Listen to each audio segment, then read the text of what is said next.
WAP and Weft. There are places where history does not live in books, but in breath, in the clearing of a throat before an old song, in the way an elder pauses before speaking a name, in the arrangement of stones around a relative's jaw. The silence between drum beats punctuates the spaces empire mistook for emptiness. A woman once leaned into a machine of wax and brass and sang the last remembered syllables of a world her colonizers had tried to grind into dust. Across oceans, another archive waits in heat and red earth. Kapenguria, Manipur, Kamiti. Names carried by wind through thorn country, through military barracks and marketplaces, through the footsteps of men who crossed continents to fight wars that were never truly theirs. My grandfather marched beneath foreign flags into the wet green mouth of Burma, where jungle swallowed boots and rifles alike, in valleys where malaria, artillery, and memory moved through the body like spirits. Somewhere between gunpowder and monsoon rain, he survived. And life itself became inheritance. Not only blood and tongue, but gesture. The way he folded silence around grief. The way marketplaces rose where soldiers once traded salt, stories, tobacco, names. The way entire generations fed themselves from roads fast cut by war. A market is never just for trade. It is a stomach. It is a parliament. It is an altar disguised as commerce. Women bargaining over millet and cooking oil while carrying cosmologies in their posture. Children weaving between stalls, unknowingly inheriting maps older than borders. Men laughing beside rusted corrugated roofs built atop forgotten battlegrounds.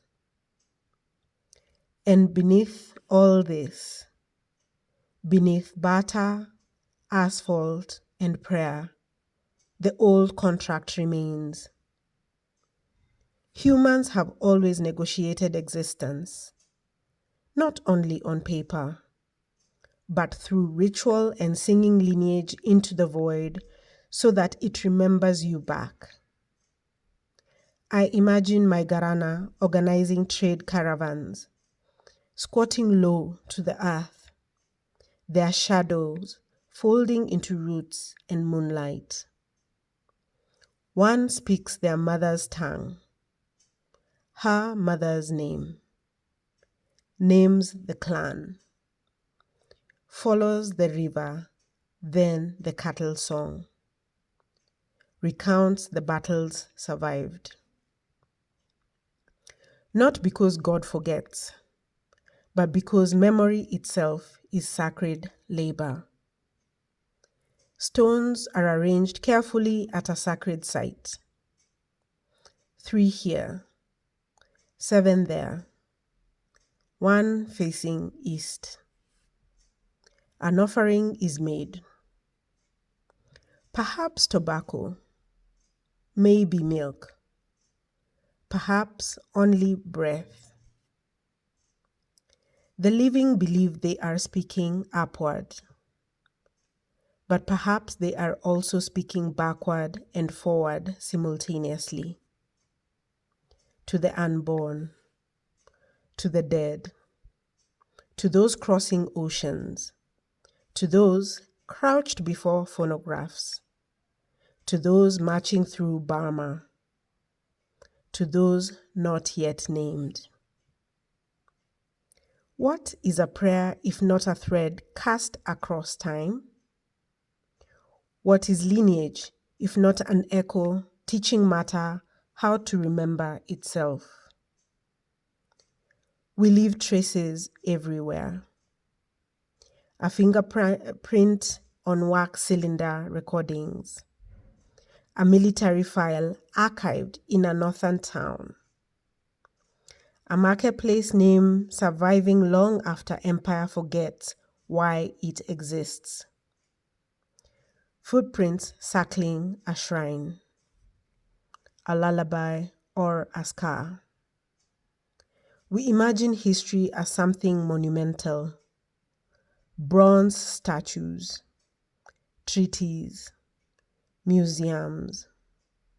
But most history survives softly, in recipes, in nicknames, in burial songs, in the instinct to face a certain direction while praying, in the trembling voice of an elder saying, "This is who we were. This is who we are. Do not let the earth forget us." Perhaps that is what we are in this great tapestry. Not masters of it, not even witnesses entirely, but threads, living threads, briefly luminous strands crossing one another through oceans, wars, migrations, extinctions, ceremonies, and love. WAP and Weft. Some threads burn brightly, then disappear. Some are woven into the homes that shelter us. Some travel impossibly far before returning home transformed. Yet all are held in tension by hands beyond understanding. So that centuries later, another human being may see shades of pink, burnt orange, ochre, and know.